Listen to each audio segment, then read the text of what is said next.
Good afternoon, everyone. My name is Katie Metz, and I'm with the National Disability Institute. Welcome to Getting Started with Social Media, a Beginner's Guide. Today's webinar is sponsored by the Walmart Foundation. We welcome you all and thank you for joining us today. We're going to go ahead and get started. I know there'll be a few of you logging on, and as you come on, we'll kind of catch everyone up to date. If you're listening to the webinar today, we are, of course, audio is being broadcast through your computer. If you're doing that, please make sure your speakers are turned on and your headphones are plugged in. You can control the audio broadcast via the audio broadcast panel. And if you accidentally close that panel, you can reopen it from the top menu, going to Communicate, then Join Audio Broadcast. If you don't have sync capabilities on your computer or you prefer to listen by phone, you can, of course, join us by dialing either of the two numbers listed, 650-479-3207, or through a toll-free number, 855-244-8681. Our meeting code today is 661-343-831. And, of course, you do not have to enter an attendee ID. We want to remind you that, of course, we are captioning today's webinar.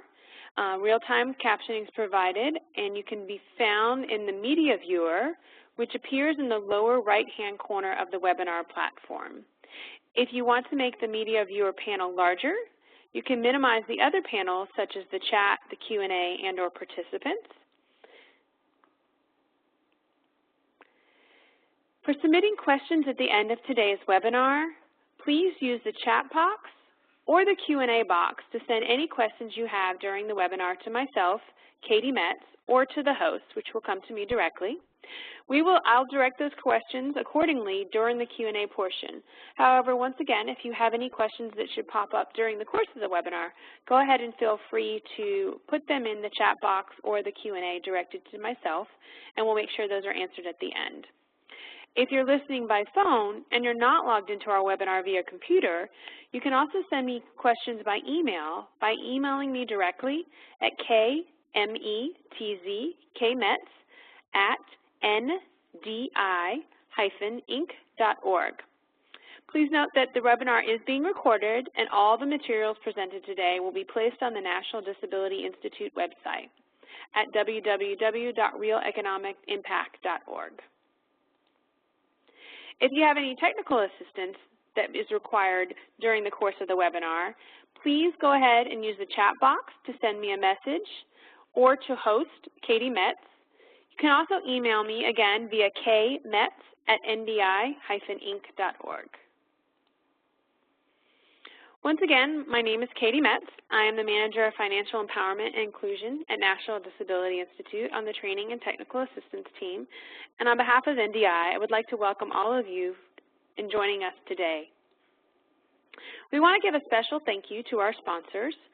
Without them, of course, the work that we do would not be possible. So we greatly thank each and every one of them: Walmart, Bank of America, Accorda, the Burton Blatt Institute, and of course our partners at the IRS, to name a few. National Disability Institute, if you're not familiar with our organization, is a research and development organization with the mission to promote income preservation and asset development for individuals with disabilities in order to build a better economic future for Americans with disabilities. We've worked hard to build our NDI's Real Economic Impact Network. Many of you may remember us as the Real Economic Impact Tour, and as we've grown over the years, we've really evolved into this network. We're an alliance of organizations and individuals dedicated to advancing the economic empowerment of people with disabilities. This consists of more than 900 partners in over 100 cities across the United States, including nonprofits, community tax coalitions, asset development organizations, financial education initiatives, corporations, private sector businesses, federal, state, local governments, and individuals and families with disabilities. All of our partners join forces to embrace, promote, and pursue access to and inclusion of persons with disabilities in the economic mainstream. With that, I want to go ahead and turn it over to our Director of Communications and Marketing, Lisa Carp, who is going to give us a few words for an introduction. Lisa? Hi, Katie. Thanks so much, and welcome to everybody here on the webinar. We're so glad you could join us today for our Social Media Beginner's Guide webinar. I'm Lisa Stockman-Carp, and I am the Director of Communications and Marketing here at National Disability Institute. And here at our organization, we have certainly realized that social media is such an incredible tool for our communications program and certainly for communications programs across organizations, companies, et cetera. And at NDI, we've really had great success with social media in reaching our key audiences and growing our network. And this is knowledge that we also brought to our work on the My Free Taxes initiative, which is sponsored by our webinar sponsor today, the Walmart Foundation, which we conduct in collaboration with United Way Worldwide and Goodwill Industries to bring free tax preparation on-site and also online to moderate to low-income individuals across the country. And our use of social media in that campaign really helped drive online filers to the work, resulting in a more than 1,600% increase in online filers since the project began in 2009 right through till this year, 2013. And it was during that our work with the My Free Taxes campaign, we provided social media training to our network and realized that many groups were at different stages in their social media journey, some using advanced techniques, but many just wanted to know how to get started. And so based on that finding, we created a social media guide to help people launch their social media initiatives and really start engaging in conversation. And that guide was actually created by your presenter today, who is our technology and media manager, Nakia Matthews, who I'm delighted to be a colleague and teammate of. So just a brief overview. Why is social media so important and so exciting? From a marketing standpoint, one of the great things about it is everyone is a news outlet.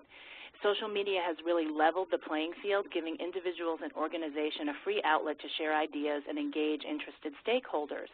And just as traditional media has outlets, quote unquote, like newspapers, magazines, television, radio stations, that broadcast and communicate their messages, social media has really put those outlets in the hands of individuals and organizations through online and social media platforms. So really not engaging in social media today or a social media program for your organization is like refusing free airtime on your local television station or radio station or saying no to a local story. You really miss a chance to touch people and engage with stakeholders who may be interested in what you do.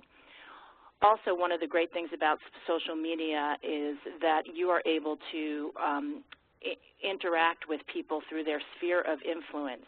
In advertising and marketing, the warm market is what everyone is looking to cultivate, people who know and who are interested in your work and who are willing to share it with people they know.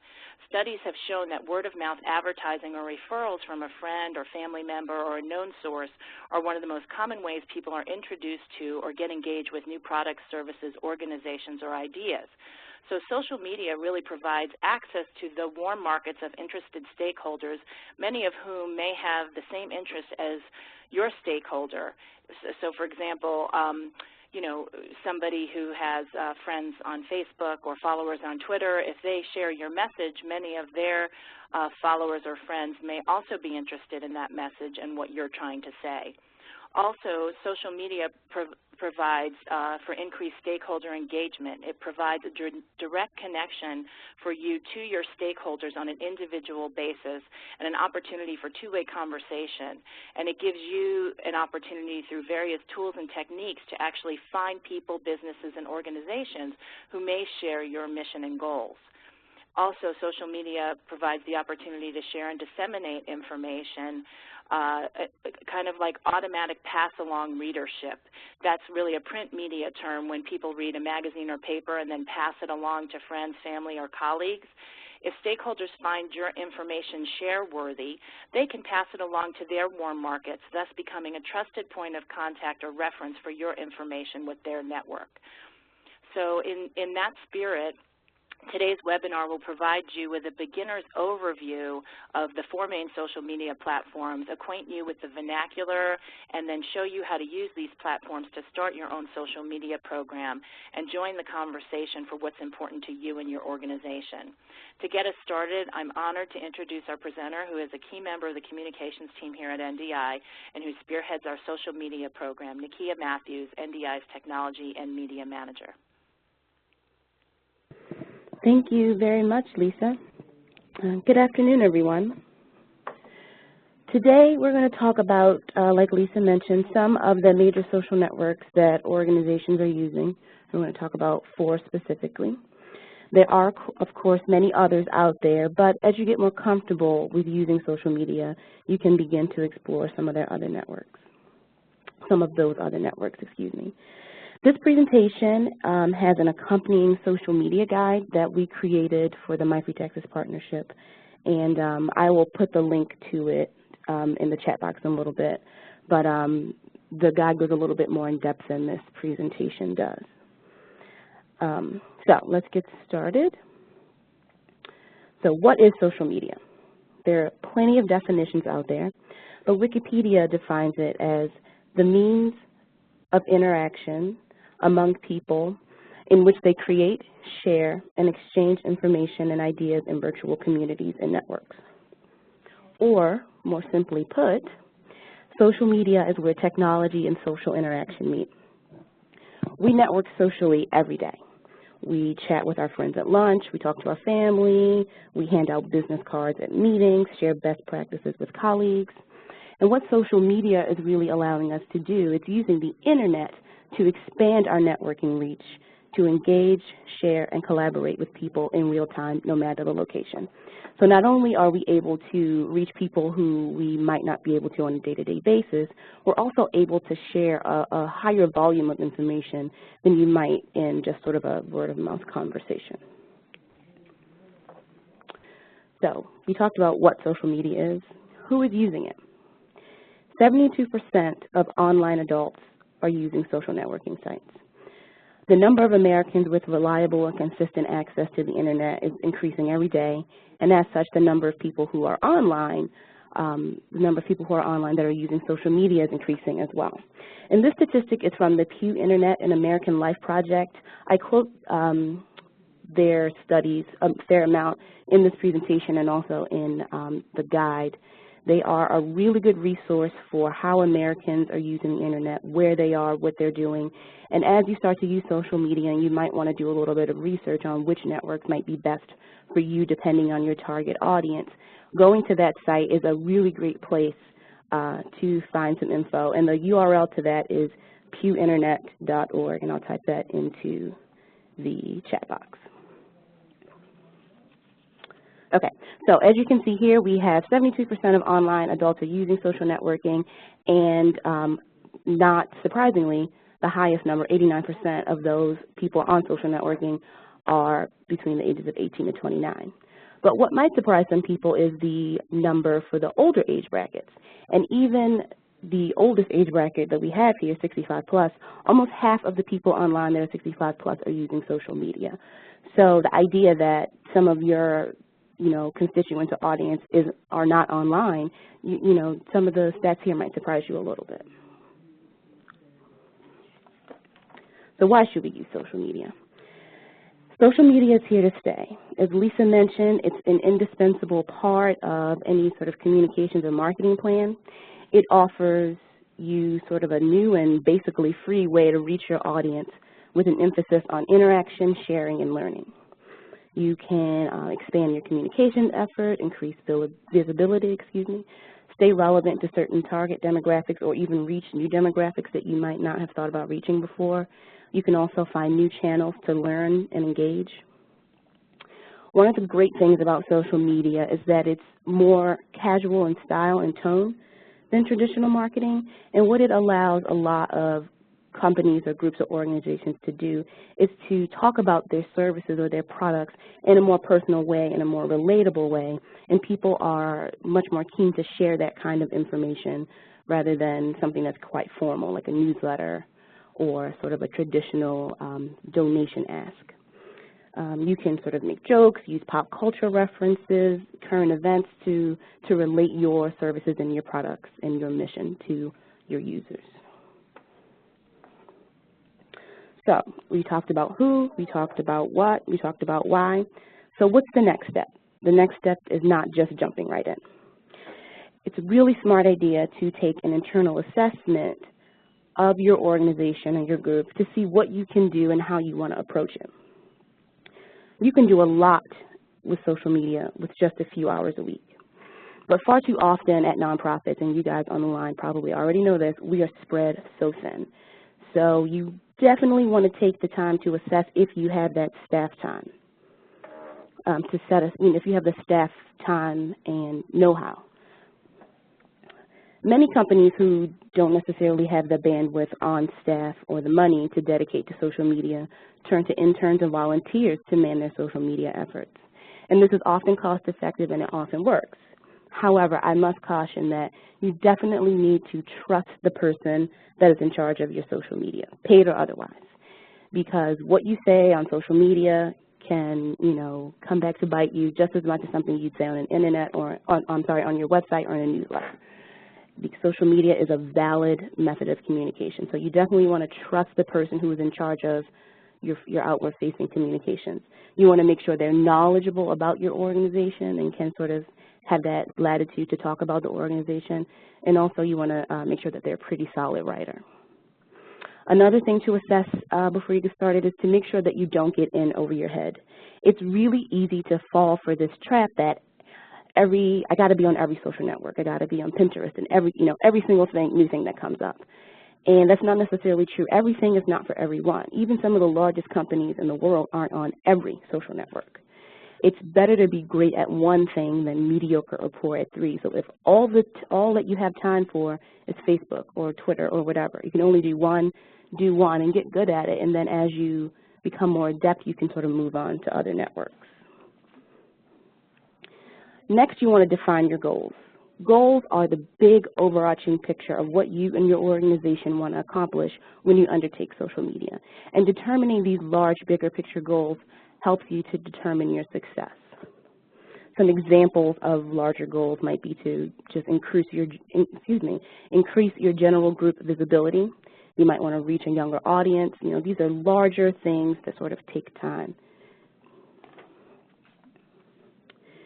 Having reachable short-term objectives will help you to assess if what you're doing is working. So you have your large overarching goals, and you want to use those goals to create your measurable objectives. Some examples I have listed here are to get 100 Facebook likes, to post 2 useful resources a week, get 15 new volunteers by July. These are things that are very measurable in a way that something like increased visibility is not. These are steps toward those larger goals, but you want to create the short-term objective so you can see some success and keep moving forward. And the last thing you want to do to keep in mind before you get started is to keep consistency in mind. One of the first things that you'll be asked to do when you create a social media account is to create a username or pick a web address. When you're doing this, you want to make sure you're picking an address that matches your organization's name and your organization's brand, because like Lisa mentioned, this is a marketing channel.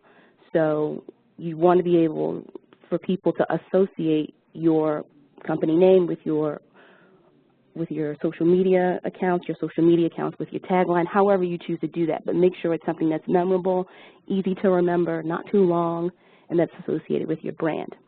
Also, you want to try to use the same username across networks. So if you get started with Twitter and then you move on to Facebook, you definitely want to try to keep the same handle so that it's easier for people to find you across the networks. Okay, so let's jump in. The first network we're going to talk about is Facebook. Facebook is a social network where users can keep up with friends, family, colleagues, and interests. Facebook is used to share things like photos, links, events, updates. I'm sure most of us on the line are pretty familiar with Facebook. People love talking about the things that they like and care about, and this is especially true of how people use Facebook. So as an organization or a group, having a presence on Facebook is really smart because you can make your content that your supporters love, you can make this content easily shareable in a place where they're already sharing a lot of stuff. And what you see here on the slide is just a screenshot of NDI's Facebook page.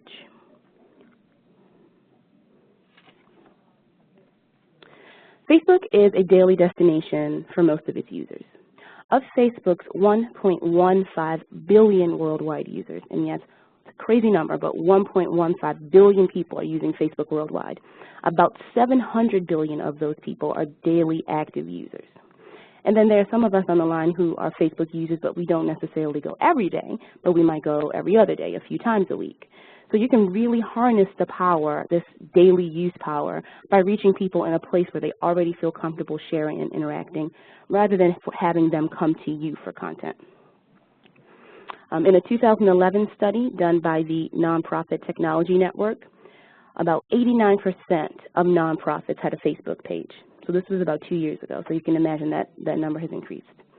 And in a recent study done by the Pew Internet and American Life Project in 2013, 67% of Internet users use Facebook. That's a lot of people who are on the Internet that are using Facebook, so this is a really good network to get started with. So I just want to cover a few terms that you may have heard me mention, or you might hear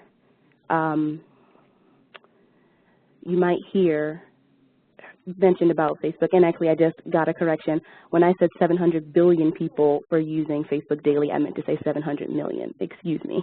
But still a lot of people, though.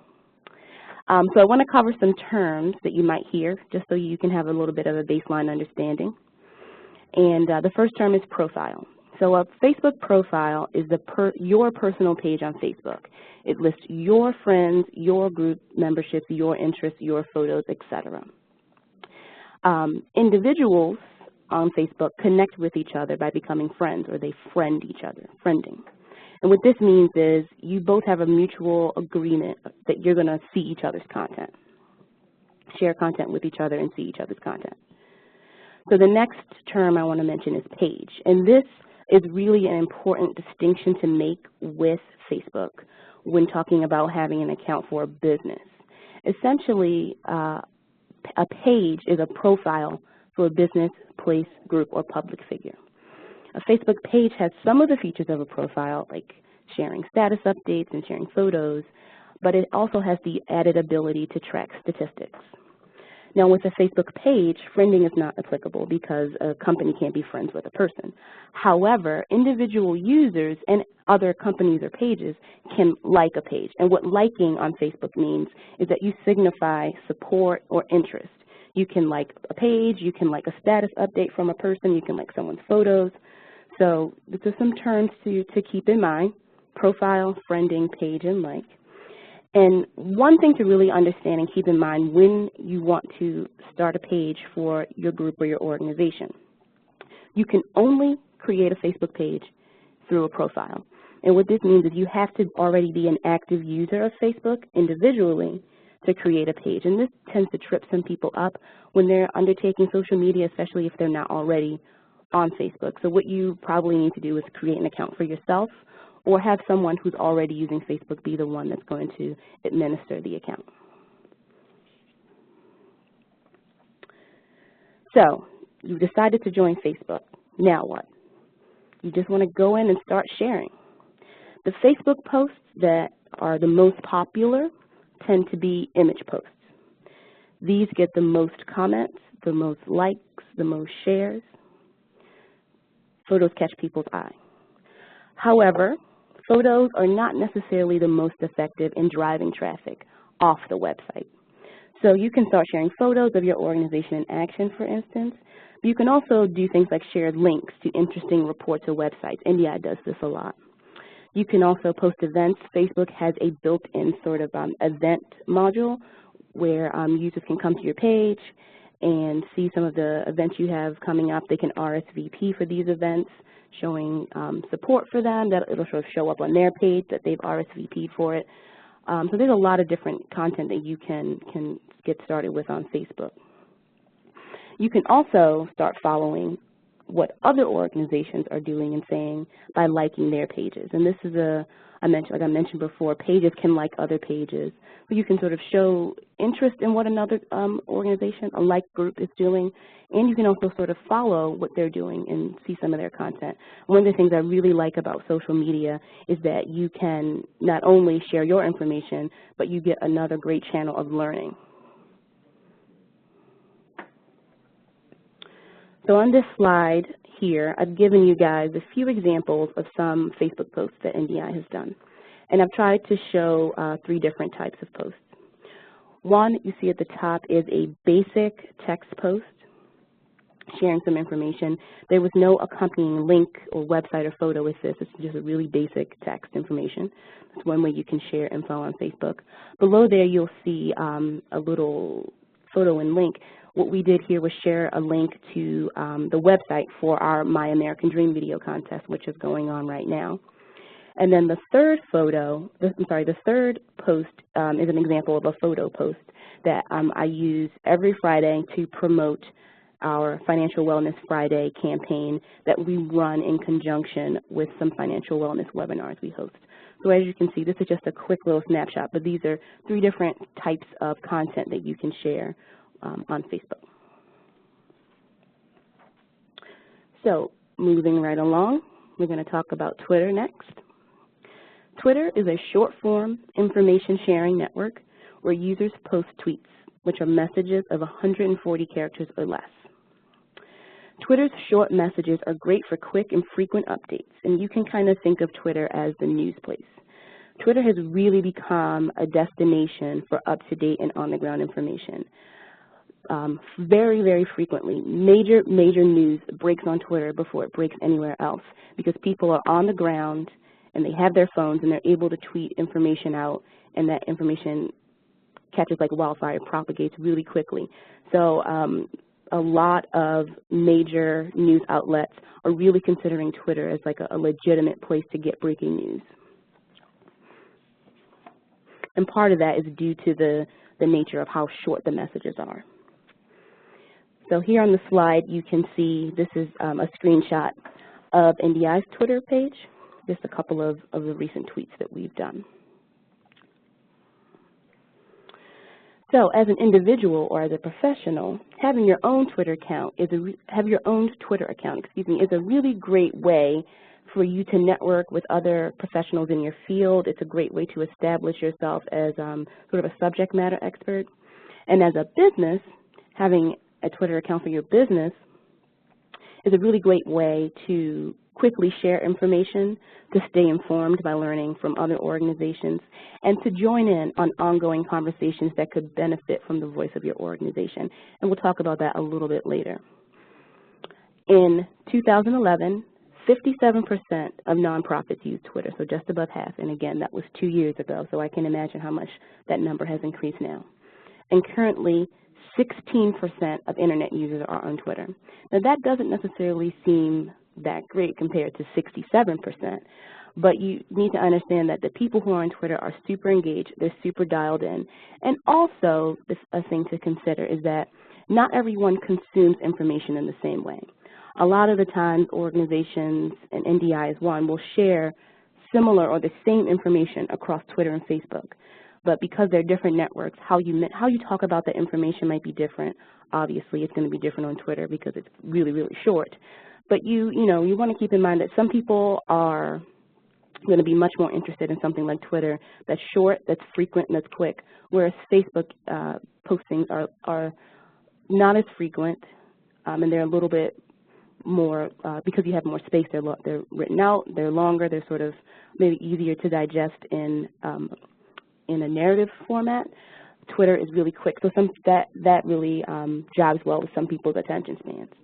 So even though you might see that not everyone on the internet is using Twitter, there might be a really specific subset of people on here that is great for your organization. So just like with Facebook, we're going to go over a few key terms that you definitely need to know if you're going to use Twitter. And you may have heard these mentioned out in the ether. So the first one is tweet. Mentioned that earlier. A tweet is a message posted by Twitter containing 140 characters. And you can also use tweet as a verb, which means it's the act of posting to Twitter. You might have heard the term retweet. What a retweet is a tweet from another user that is posted to someone else's timeline.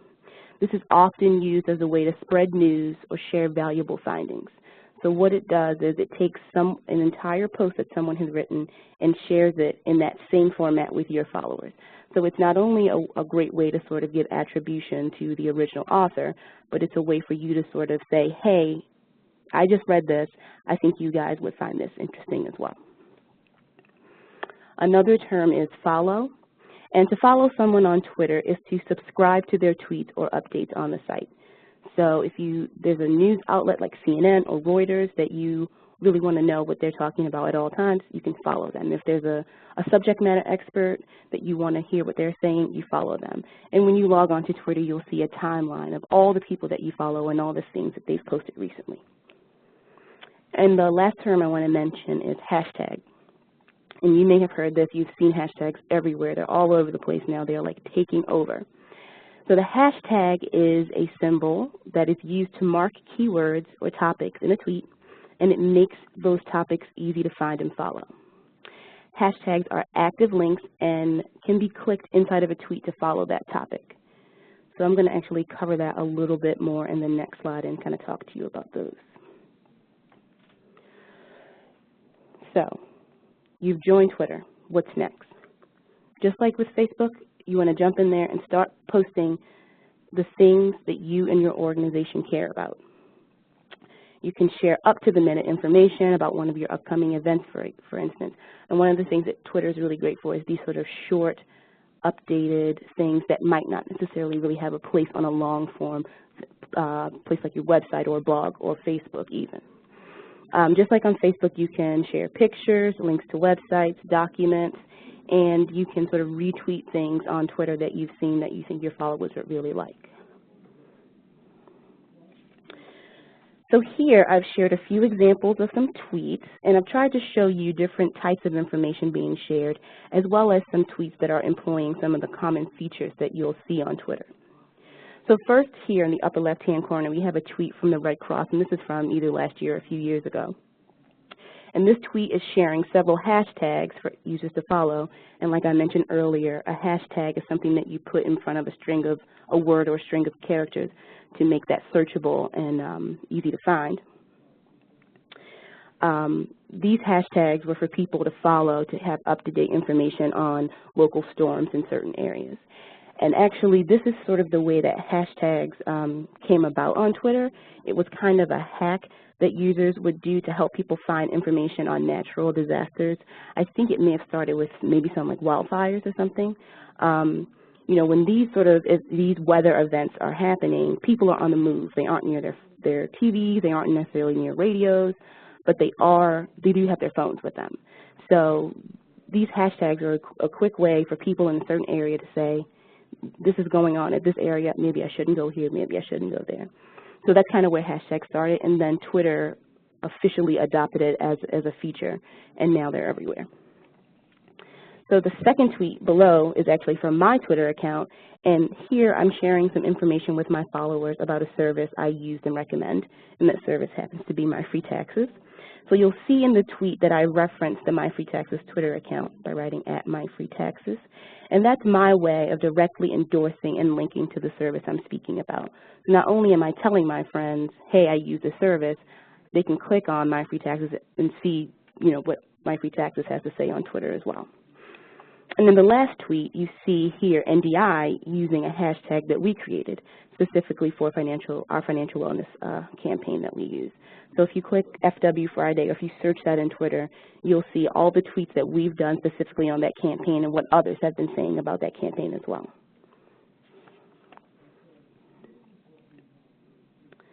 Okay, moving right along. The next network we're going to talk about is YouTube. YouTube is well known as a host for videos. That's how we all know YouTube across the internet. But what a lot of people may not know is that YouTube is now the second most popular search engine behind Google. People will just go to YouTube and type in anything, just like they do on Google. So it's really a good idea to sort of get some visibility on there. There are over 4 billion videos viewed on YouTube per day. It's a lot.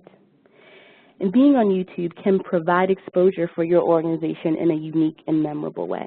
And what you see here on the screen cap is a screen cap from one of the videos we have on our YouTube page, which was when we went to surprise the winner of our 2011 My American Dream video contest.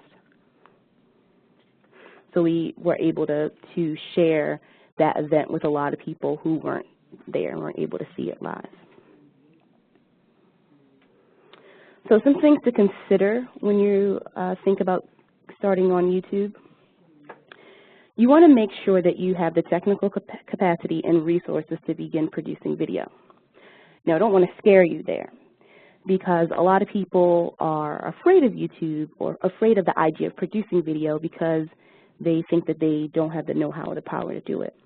And when I'm talking about technical capacity and resources, I'm not talking about a multi-$1,000 video camera and multi-$1,000 video editing software and microphones and lighting and all that. I'm talking about an iPhone and a computer to upload that video onto, and someone who can basically get that video from the iPhone onto YouTube. You know, you don't have to spend a lot of money on your videos. Your videos don't have to go viral to be effective. You can even use YouTube for really simple and straightforward things, like videos to train your volunteers if you have a specific sort of set of procedures that people need to follow. Instead of having people come into the office and for you to host an event to train them, you can simply put some of these procedures on YouTube and demonstrate. You can demonstrate a service on YouTube, and you can host archives of webinars. There's all kinds of things you can do with YouTube that isn't necessarily just a glossy produced video. The majority of how NDI uses YouTube is to host our webinars. I find that having videos in a format like YouTube rather than having them just on your site makes them easily embeddable, and having a place where people can kind of go from one video to the next is really great, instead of them having to sort of click each individual page on your website or find them embedded. It's a really great way for people to discover some of your other content. They might be viewing one webinar about a specific topic, and then they'll see, oh, NDI did a video about this or a webinar about that. Maybe I'll check this out as well. So it's a great way to sort of kind of have one central location for all of your videos. And just quickly, in 2011, 47%, about half of nonprofits were using YouTube.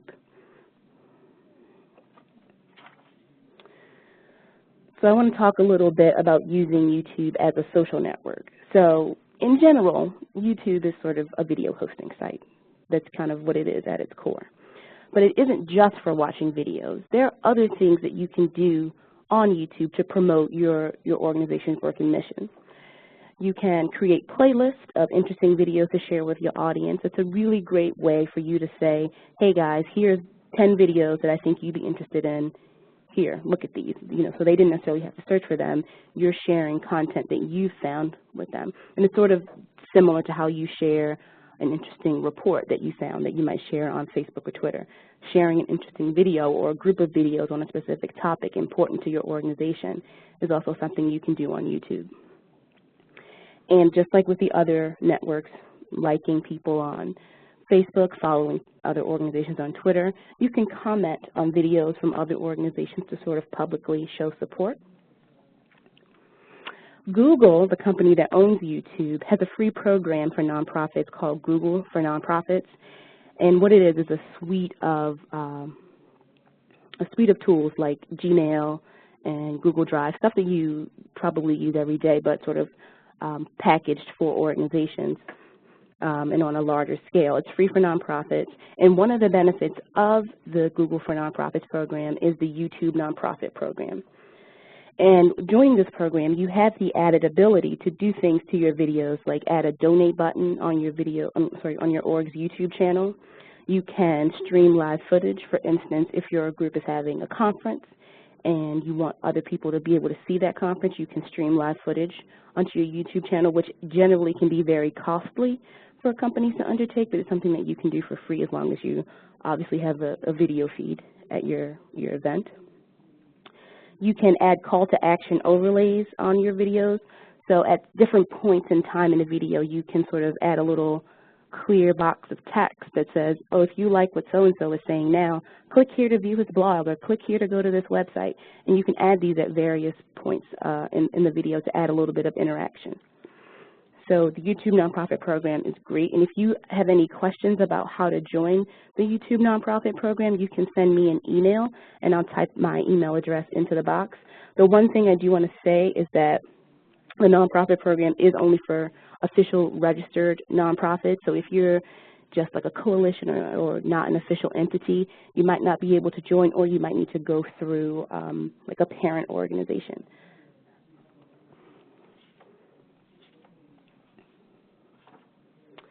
So the last network we're going to talk about today is LinkedIn. And LinkedIn is a professional social network that connects you to your trusted contacts and helps you to exchange knowledge, ideas, opportunities with a broader network of professionals. Unlike Facebook, Twitter, and YouTube, LinkedIn is used exclusively in a professional capacity. So with these other networks, you're sort of going places where people already are, and in their sort of outside of work life, and sort of sharing information with them there. But LinkedIn is definitely a place where people are there in a professional capacity. Excuse me. And in 2011, about 30% of nonprofits were using LinkedIn.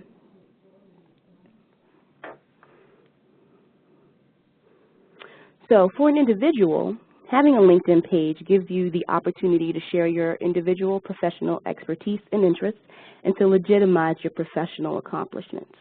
You can also use LinkedIn as an individual to learn more about those you are working with or people that you'd like to collaborate with. As an organization, having an official LinkedIn page allows professionals to associate directly with your organization, either as employees or volunteers or board members or supporters. And it can also showcase your organization's programs and services. And one of the big things that LinkedIn is used for organizations or companies is to share job and volunteer or internship opportunities.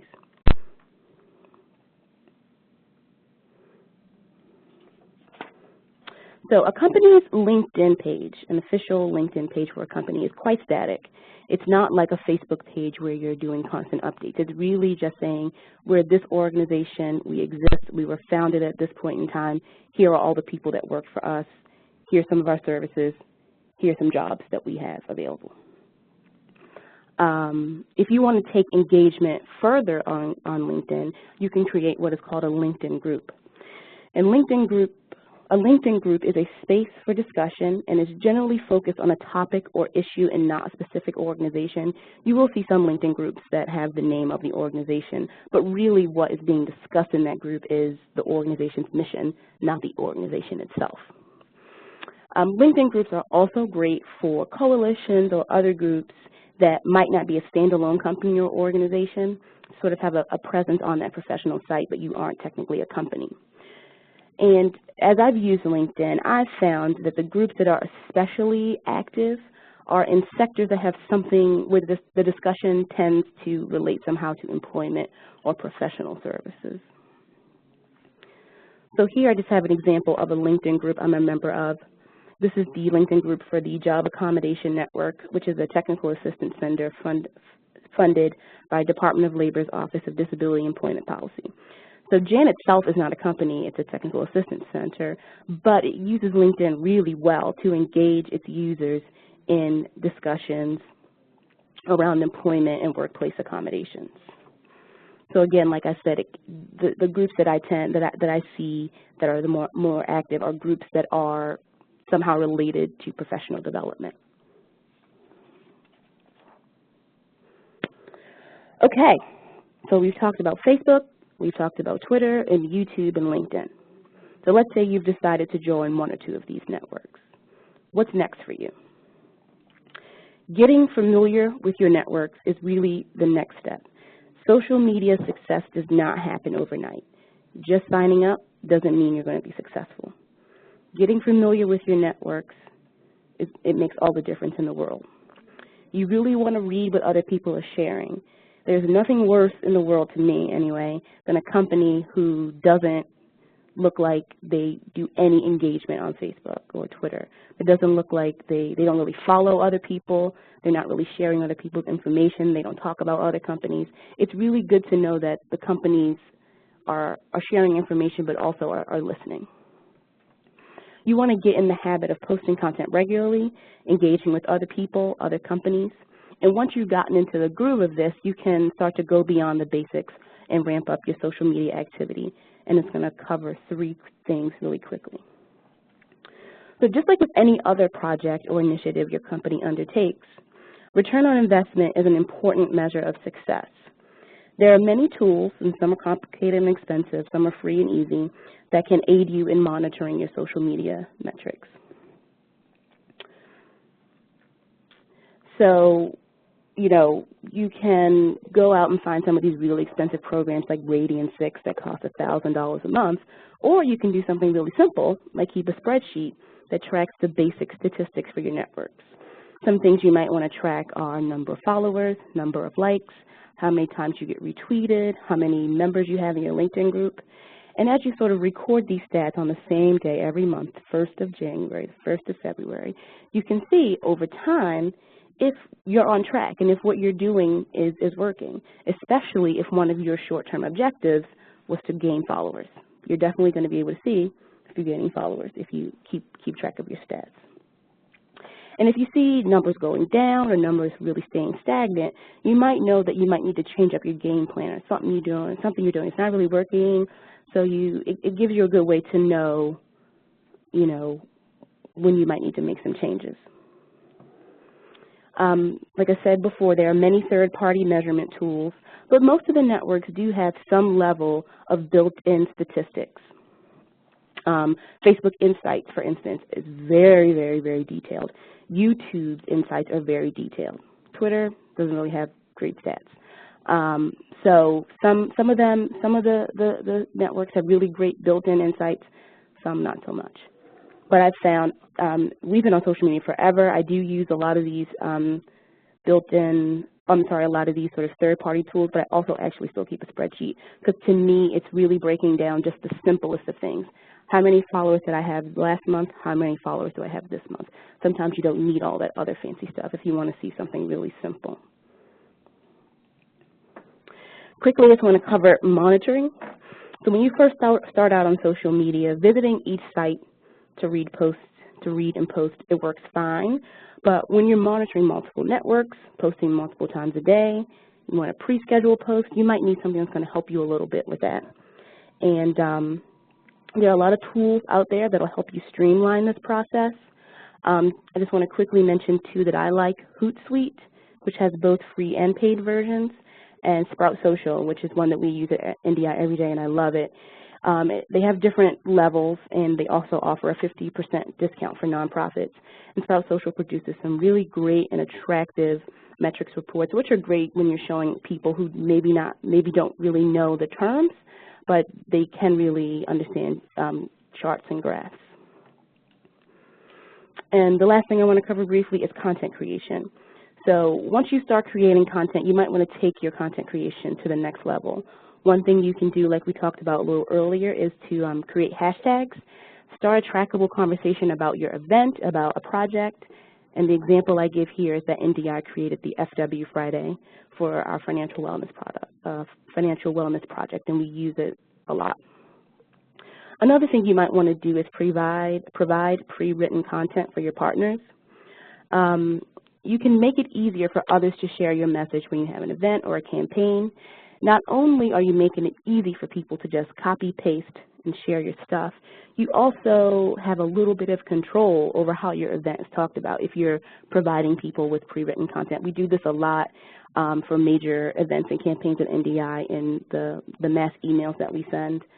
We just say, hey, if you want to help us talk about this event, copy and paste it, and people love when you make things easy for them. And remember, once you get started with this stuff, you got to advertise. Just because you're on Facebook doesn't mean people are going to know you're on Facebook. Advertise your presence on your website, in your email signature, on flyers and posters, and in your newsletters, anywhere that you reach people. Make sure that your best supporters know how to find you. And that's it. So I guess we're going to turn it over for questions now, Katie.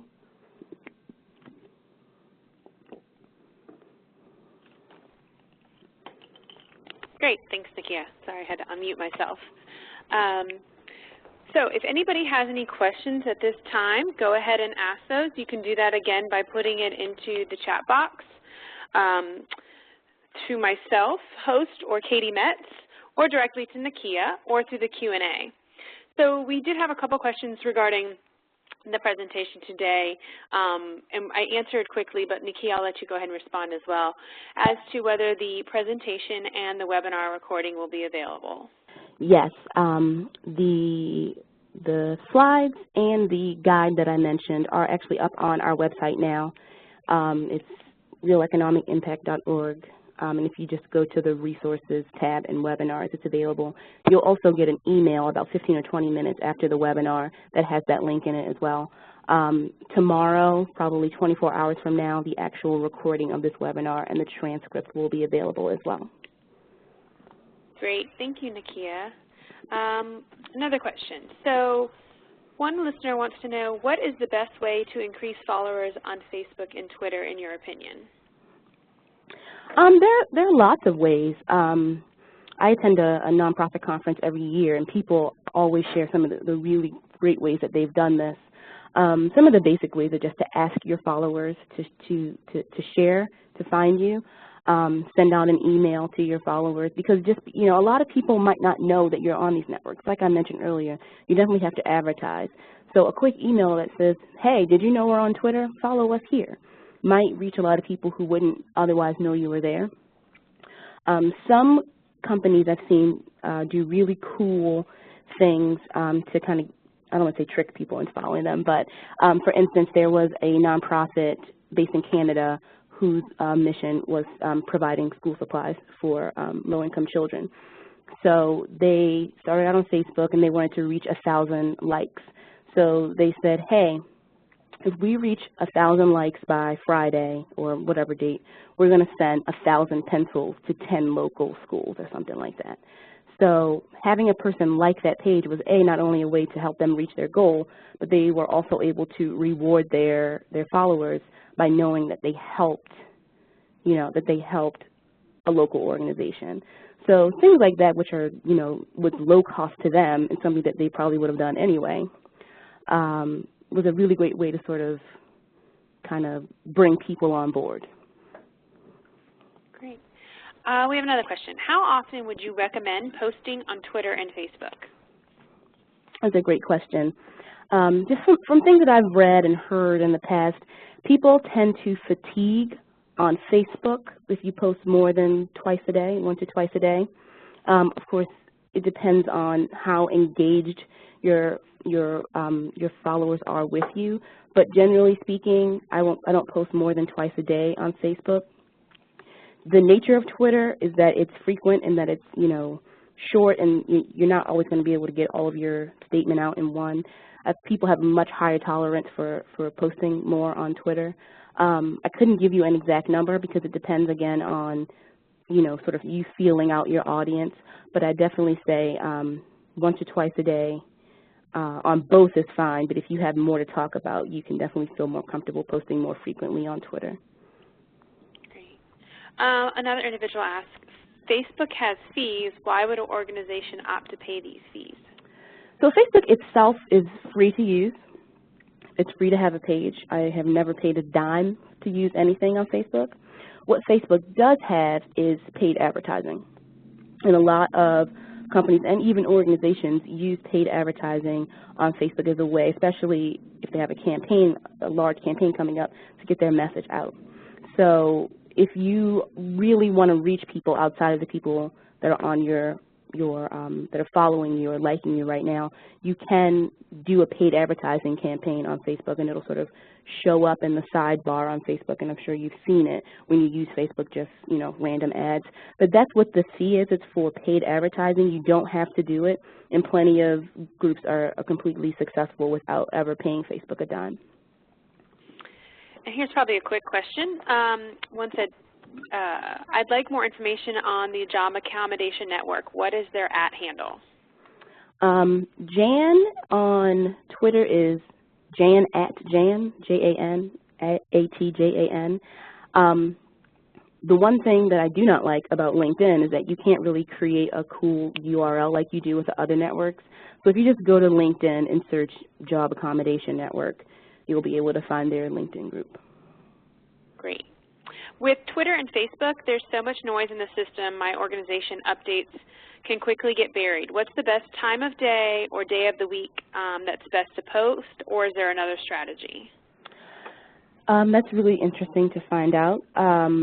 One of the tools that we use, Sprout Social, to post, it can help you sort of track when, when people are reading stuff. Hootsuite does that as well.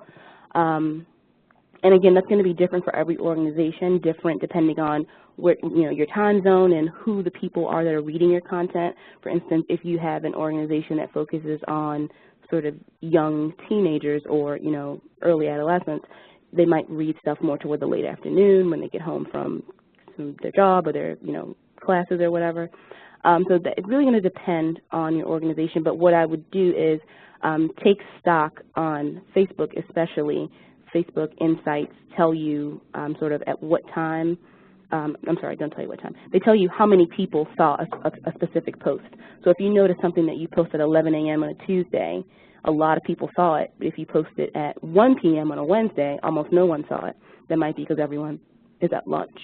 So use your Facebook Insights right now to sort of take a look at how many people are seeing posts and take note of when you posted those things. Great. It's a little bit harder to do on Twitter, but it probably is similar. We only have just a couple minutes left. I do have several questions I just wanted to say briefly. If we don't get to everyone's questions, please email them to myself or Nakia, and we'll be happy to make sure that your questions do get answered. So let's do one more, and then we'll kind of wrap up, kind of switching. One person wants to know, what is the purpose or benefit of being endorsed on LinkedIn? So endorsing someone on LinkedIn is basically just a way for you to say that this is a person I know and they're really good at this or that. It's just kind of a kudos. You can give people specific endorsements, like you can actually write a recommendation saying, I worked with so-and-so in the summer of 2013 and she was really great. People on LinkedIn also post their individual specialties. So for instance, if you go to my LinkedIn profile, you'll see things like social media marketing, IT troubleshooting, IT help desk, all this other kind of stuff, newsletters. And if you've worked with me in that capacity, you can say, yes, Nakia is very good at newsletters.